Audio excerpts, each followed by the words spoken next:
অশিক্ষিত মূর্খ কখনো চুর হয় না। চুর হয় শিক্ষিত যারা, তারাই। চুরি করতেও মেধার প্রয়োজন, বুদ্ধি খরচ করতে হয়। কিভাবে স্বাচ্ছন্দ্য সহকারে সবার মানিব্যাগ হাতিয়ে নিচ্ছে, বিষয়টা আপনার কাছে কেমন লাগে সেটা বিষয় না। বিষয়টা হচ্ছে এত এত মানুষের মাঝখান থেকে পকেট মেরে নিয়ে যাচ্ছে মানিব্যাগ। আপনি এই ভিডিওটা দেখার পর হয়তোবা আপনিও সতর্ক হয়ে যাবেন, কোনো কোনো জায়গায় আপনার মানিব্যাগ সেফ থাকবে। যদি কোথাও যান আপনার মানিব্যাগটি সেফে রাখেন।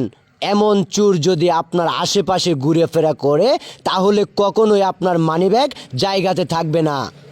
টাকা পয়সা এটা বিষয় না, কিন্তু আপনার মূল্যবান সম্পত্তি কিন্তু কিন্তু আপনার মূল্যবান সম্পদ মানিব্যাগে থাকে।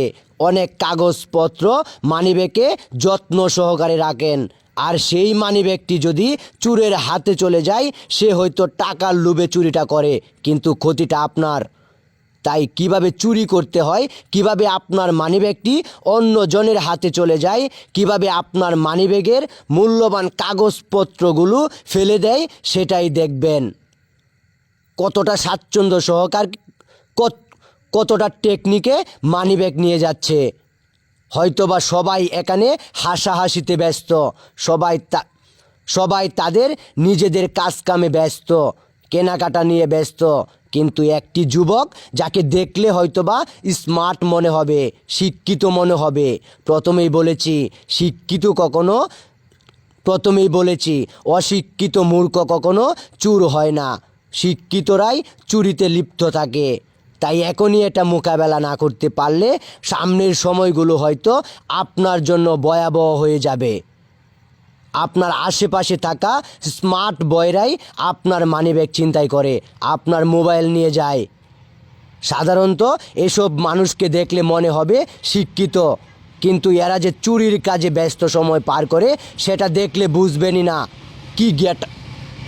সচরাচর আপনি লুঙ্গি পরা কাউকে দেখলে চুর মনে করে বেঁধে ফেলেন, কিন্তু না, এখানে যে গেট আপ নিয়ে সে চুরিতে ব্যস্ত আপনার প্রথমে দেখলে মনে হবে সে একজন শিক্ষিত যুবক, আর এই যুবকই মানিব্যাগ ছিনতাই করে চলে গেল। বিষয়টা আপনার কাছে কেমন লেগেছে অবশ্যই কমেন্টে জানাবেন। যদি আপনার মানিব্যাগও কোনো দিন হারিয়ে যায় তাহলে ভেবে নেবেন এভাবেই আপনার মানিব্যাগ ছিনতাই হয়ে গেছে। হয়তোবা মোবাইল ফোন না হয় অন্য কিছু এভাবেই মানুষের পকেট থেকে হারিয়ে যায়। বাস্তবসম্মত চিত্রটা এমনই। গাড়িতে কিংবা যে কোনো শপিং মলে বা যে কোনো ব্যস্ত জায়গায় এভাবেই অনেকের মানিব্যাগ ছিনতাই করে উধাও হয়ে যায় শিক্ষিত যুবকেরা।